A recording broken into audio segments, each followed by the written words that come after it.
এবং অরুণ মণ্ডল দাদা এবং প্রসেনজিৎ মাইতি দাদা, আপনারা একটু স্টেজে আসবেন। যেটা বলেছিলাম সেরকম প্রোডাকশন কি হয়েছে আপনাদের একটু বলুন। হ্যাঁ, হয়েছে হয়েছে ভালোই হয়েছে, খুব সুন্দর হয়েছে। দর্শক অনেক হয়েছে, ভালো লেগেছে সব। দাদার কথা অনুযায়ী সবটাই ভালো হয়েছে, আমরাও খুশি, যাত্রাপালা ভালো হয়েছে। ধন্যবাদ। তো পরের বছর আশা রাখতে পারি, আপনাদের কাছে কি আশা রাখতে পারি? অবশ্যই আশা রাখা দরকার, আমরা আপ্যায়ন চেষ্টা করব, কেন এটা ক্লাব, যেমন আমাদের কালেকশন হবে সেই মতো আমরা দল ভাড়া করতে পারবো।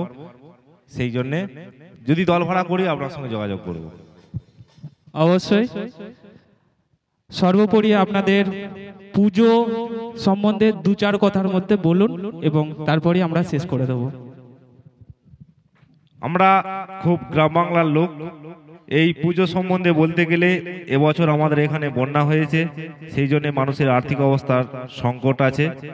তা ক্লাবের পক্ষ থেকে যতটা পেরেছি আমরা সহযোগিতার হাত গ্রামবাসীর সঙ্গে পেয়েছি, তার মধ্যে আমাদের পুজো চালাতে হয়েছে। এবার আমরা সামনের বছর আরো বড় ধরনের পুজোর প্রোগ্রাম রাখবো, সেটা গ্রামবাসীর সহযোগিতার উপর নির্ভর করবে। ক্লাব মানে 5 জনের সহযোগিতা, 5 জনের সাহায্য।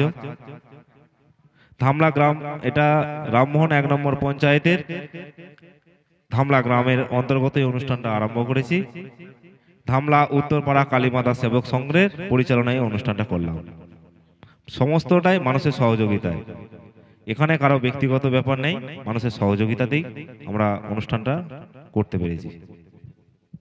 ধন্যবাদ আপনাদেরকে।